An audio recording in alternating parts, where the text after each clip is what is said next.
Hello বন্ধুরা, welcome to my channel স্বপ্নের শিশুয়ালয়। আমি চলে এসেছি আপনাদের জন্য আরেকটি নতুন ভিডিও নিয়ে।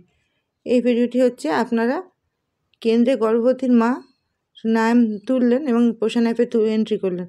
তার কিছুদিন পরে সেই মায়ের মিসক্যারেজ বা অ্যাবর্শন বা স্টিল বার্থ হলো, কিন্তু সেই মাকে আপনি কিছুতেই আপনি অ্যাপ থেকে বাদ দিতে পারছেন না, এমনকি তার খাবারও দিতে পারছেন না।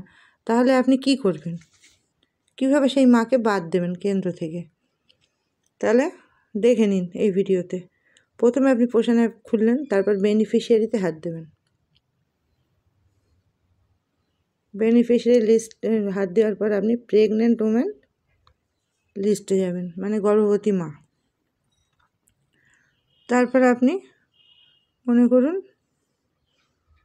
এই মায়ের স্টিল বার্থ বা অ্যাবর্শন বা মিসক্যারেজ হয়েছে, তাহলে আপনি ওর ডিটেলস খুললেন। খোলার পর আপনি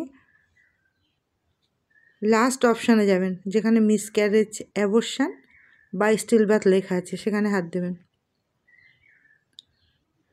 দেওয়ার পর দেখুন ওখানে লেখা উঠেছে মায়ের নাম, মায়ের বয়স, মায়ের প্রেগনেন্সির মাস। তাহলে আপনি এখানে যদি তার 20 সপ্তাহ আগে মিসক্যারেজ হয়ে যায়, তাহলে আপনি কি করবেন? যদি তার মিসক্যারেজ হয় তাহলে আপনি এই হাত দেবেন উপরে। হাত দিলে ওখানে হাত দেওয়ার পর আপনার ডেটটা বসিয়ে দেবেন। এখানে হাত দেওয়ার পর ডেট আসবে, সেই ডেটটা বসিয়ে দিয়ে আপনি ওকে করে দেবেন। দিলে তখন আপনি ওই মা আপনার কেন্দ্র থেকে চলে যাবে। বা অ্যাবর্শনের ক্ষেত্রেও 20 সপ্তাহ আগে যদি হয়, তাহলে আপনি 20 সপ্তাহ প্রেগনেন্সিতে যদি অ্যাবর্শন হয়, তাহলে সেখানেও আপনি একইভাবে হাত দেবেন এবং ডেট আসবে, সেই ডেটে আপনি ওকে করে সাবমিট করবেন। করলে আপনার ও মাও বাদ হয়ে যাবে।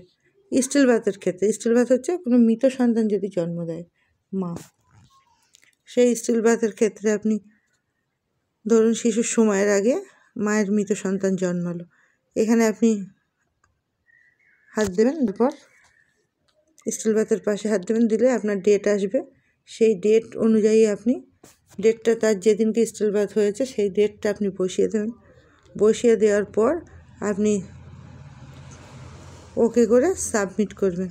তাহলে দেখবেন যে ওই মাও আপনার কেন্দ্রে, আপনার পোষণ অ্যাপ থেকে চলে গেছে। তাহলে আপনি বুঝলেন যে কীভাবে অ্যাবর্শন, মিসক্যারেজ এবং স্টিল বার্থ হলে সেই মায়েদেরকে আপনি আপনার অ্যাপ থেকে বাদ দেবেন, দিয়ে আপনি ঠিক করে রাখবেন আপনার অ্যাপ। তাহলে আজকে ভিডিওটি ছিল এই পর্যন্ত। যদি আপনাদের ভালো লাগে, লাইক, কমেন্ট এবং শেয়ার করুন এবং আমার চ্যানেলটিকে সাবস্ক্রাইব করে আমার পাশে থাকুন, সাথে থাকুন। ধন্যবাদ।